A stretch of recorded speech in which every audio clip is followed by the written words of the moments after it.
फर्रुखाबाद राष्ट्रीय सोशलिस्ट समाज पार्टी के राष्ट्रीय अध्यक्ष स्वामी प्रसाद मौर्य कार्यक्रम में हिस्सा लेने के लिए जिले में पहुंचे। इस दौरान उन्होंने विभिन्न मुद्दों को लेकर मीडिया से खुलकर बातचीत की। ये हत्या की गई है, उसको लेकर विपक्ष क्यों लगातार शांत है? कोई शांत नहीं है।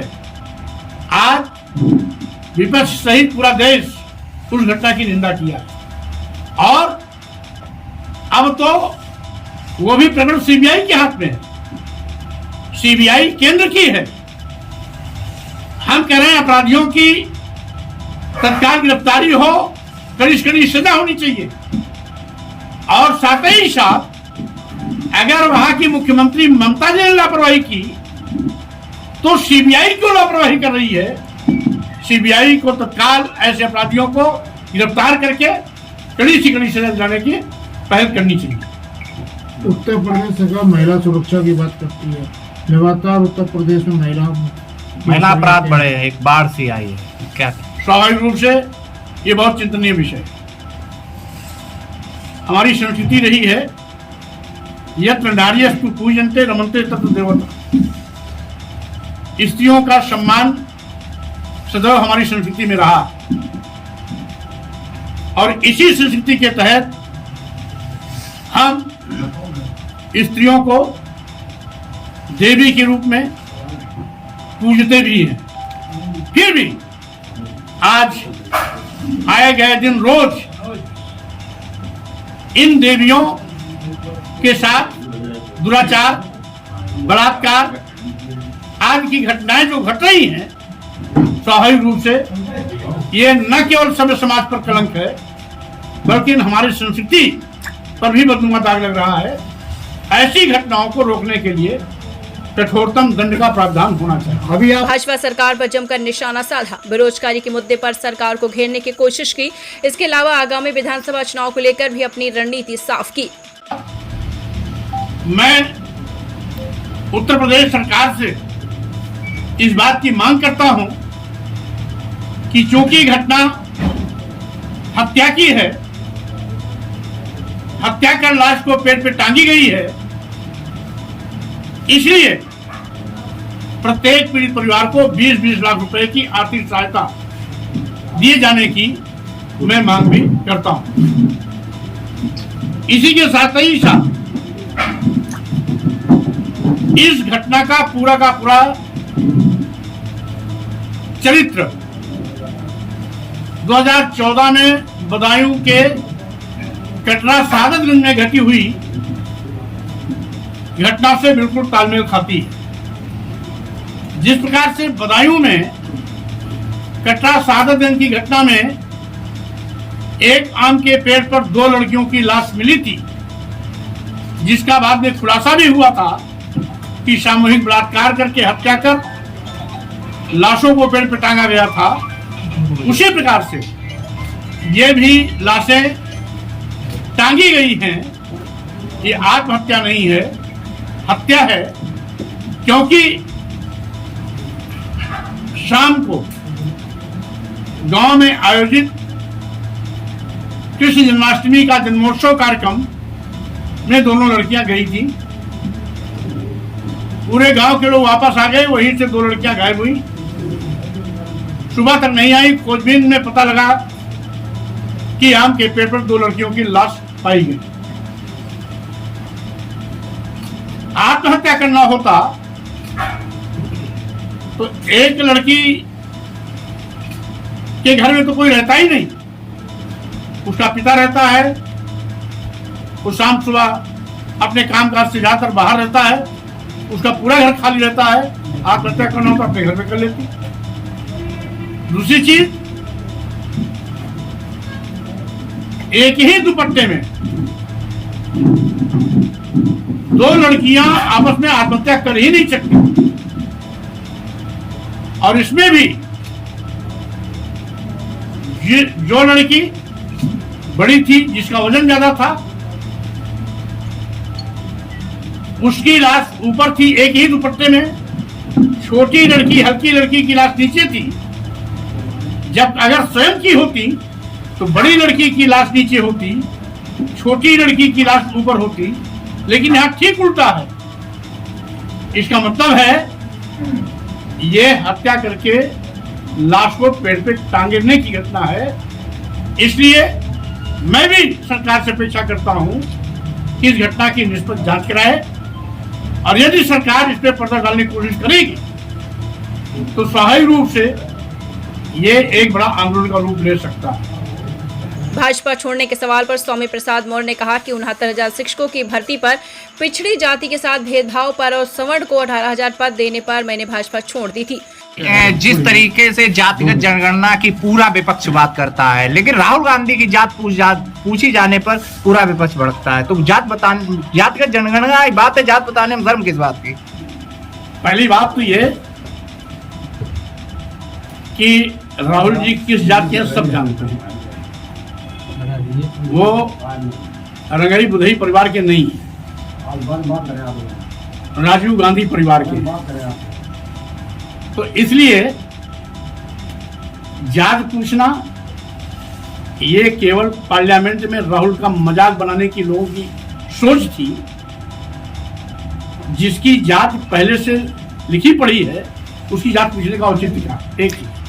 दूसरी चीज, आज यह जो उपेक्षित है समाज, जिसके हकों पर डकैती डाली जा रही है, आरक्षण पर डकैती डाली जा रही है, भारी संख्या होने के बावजूद भी संख्या के मुताबिक उनको आज सम्मान नहीं मिल रहा है। ऐसे लोगों की मांग है कि जाति जनगणना करा ली जाए और सभी जातियों की जनगणना करा ली जाए, किसी एक दो जाति की नहीं, जितनी भी जातियां हैं सबकी जनगणना करा ली जाए और जाति के सापेक्ष उनके अनुपात में सबको भागीदारी देने का व्यवस्था किया जाए।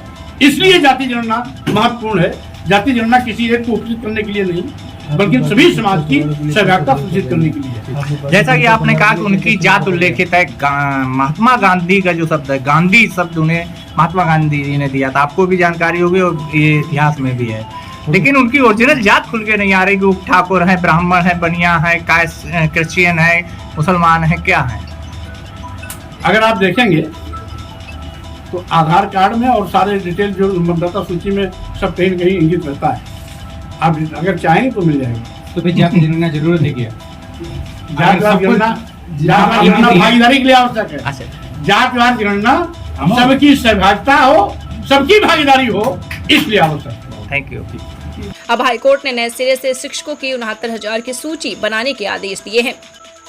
गठबंधन हो गया या खुद ही? अभी हम अपने संगठनात्मक ढांचे को जिला, विधानसभा, सेक्टर, पोलिंग बूथ तक के गठन की प्रक्रिया में लगा हूं और साथ ही साथ लक्ष्य हमारा रहेगा सभी 403 विधानसभा सीटों पर लड़ने का।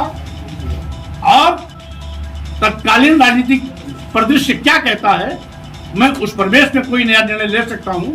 फिलहाल अभी सभी 403 विधानसभाओं पर लड़ने की मैं तैयारी में। अयोध्या में राम मंदिर निर्माण के बाद जो है अब सरकार जो है मथुरा की तरफ जो है रुख करने लगी है, इसलिए कि सरकार को मूलभूत समस्याओं से कोई लेना देना नहीं। आज करोड़ों नौजवान बेरोजगारी की शिकार हुए हैं, सरकारी नौकरियां खत्म सी हो गई, ग्रेजुएट, पोस्ट ग्रेजुएट और हाईली क्वालिफाइड लड़के 8,000, 10,000, 12,000 की पगार पर आउटसोर्सिंग नौकरी करने के लिए मजबूर हैं। आज राष्ट्रीय संपत्तियां निजी हाथों में बेची जा रही हैं। आज पूरे प्रदेश के किसानों की फसल छुट्टा जानवरों द्वारा चराई जा रही है। यहां तक कि गौ माता जो सरकार गौ माता को प्राथमिकता देती है, वो गायें आज गौशालाओं में बड़े पैमाने पर मर रही है। चारा भूसा तक की तैयारी सरकार नहीं कर पा रही है। इन तमाम सरकार अपनी खामियों पर पर्दा डालने के लिए हमेशा कोई न कोई तीर्थ स्थल, धार्मिक स्थल का नाम लेकर के लोग की धार्मिक भावनाओं को भड़काकर अपना उल्लू सीधा करना चाहती है। ये न धर्म के ठेकेदार हैं और न ये धार्मिक हैं। यह हजारों साल से परंपरा चली आ रही है। आज उसकी मार्केटिंग करके ये सत्ता में बने रहने का साजिश इनका है, धर्म से कोई इनका लेना देना नहीं है। सपा में रहते मैंने एमएलसी पद भी छोड़ दिया। अब मैंने राष्ट्रीय सोशलिस्ट समाज पार्टी का गठन किया है।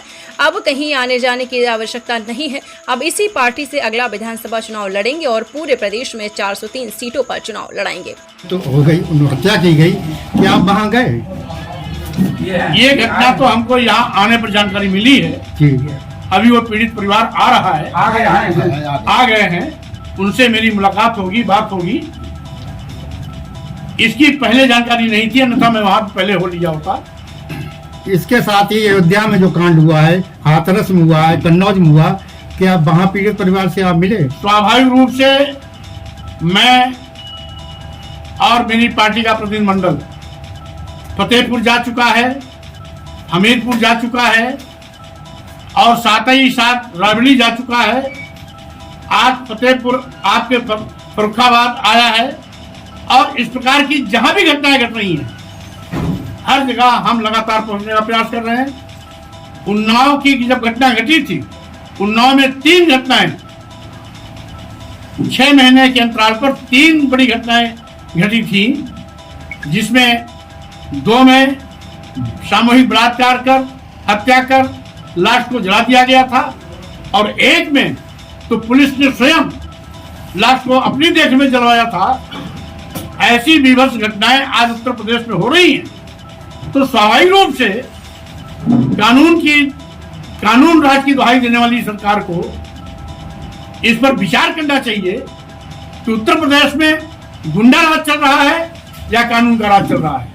अगर कानून का राज चल रहा है तो इस प्रकार की आपराधिक घटनाएं क्यों घट रही हैं, ये विचारणीय विषय है। कन्नौज अयोध्या जो कांड हुआ है, उस पर आप क्या कहना चाहेंगे? कोई भी आपराधिक कृत्य या घटना, उसकी मैं निंदा करता हूं, चाहे वो कन्नौज की हो, चाहे वो अयोध्या की हो या कहीं और की हो। किसी प्रकार का कुकृत्य कभी भी सभ्य समाज स्वीकार नहीं कर सकता, निंदनीय है। निंदा करता हूं, भर्त्सना करता हूं। अपराधियों के खिलाफ कड़ी से कड़ी कठोरतम कार्रवाई की जानी चाहिए। उनके साथ किसी प्रकार का कोई भी मुरव्वत करना अपराध को बढ़ावा देना जैसा। संसद में राहुल गांधी की जाति पूछने पर विपक्ष भड़क गया। इस पर स्वामी प्रसाद मौर्य ने कहा कि राहुल गांधी किस जाति के हैं सब जानते हैं, वह कोई रंगई बुधई परिवार के नहीं है, वह राजीव गांधी के परिवार के आते हैं। इसलिए जाति पूछकर पार्लियामेंट में राहुल गांधी का मजाक बनाया गया है। जिसकी जाति पहले से ही लिखी पड़ी है, उसकी जाति पूछने का औचित्य नहीं है। आज फर्रुखाबाद के कोतवाली कायमगंज स्थित भगवतीपुर गांव में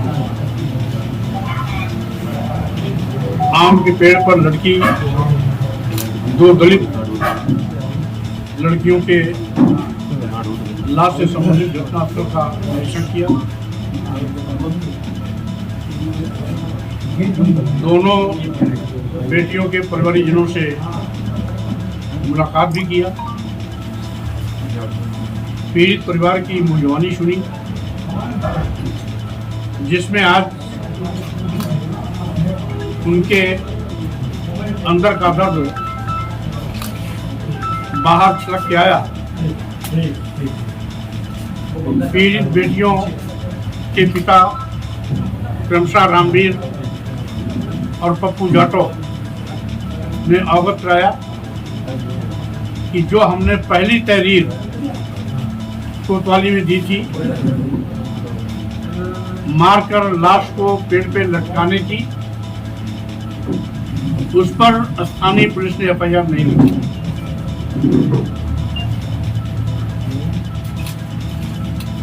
घटना को लगातार शुरू से लेके अंत तक रफा दफा करने में पुलिस लगी रही। 3-4 दिन बाद दूसरी एप्लीकेशन लेकर उस पर कल एफआईआर दर्ज की और जो एफआईआर दर्ज की उसमें 2 लड़कों को नामजद तो किया, लेकिन आत्महत्या के लिए प्रेरित करने के लिए उनको मुलजिम बनाया, यानी हत्या को आत्महत्या की घटना बताने में शुरू से यहाँ की पुलिस लगी रही। पुलिस का इंटरेस्ट क्या है ये बात समझ में नहीं आ रही है कि जब पीड़िता लड़कियों के पिता के द्वारा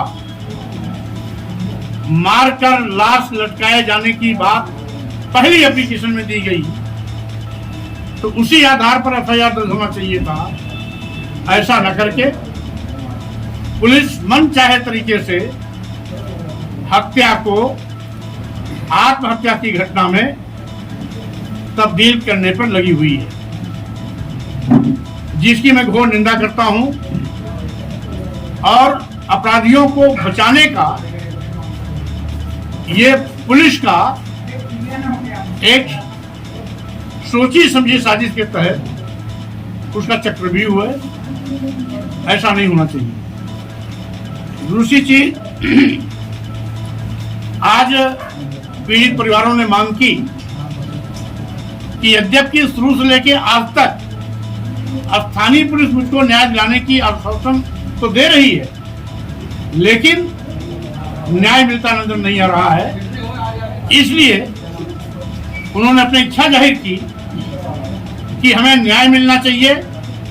इसके लिए अगर आवश्यकता पड़ती है सीबीसीआईडी की या सीबीआई की तो जांच होनी चाहिए, लेकिन हमें न्याय अवश्य मिलना चाहिए।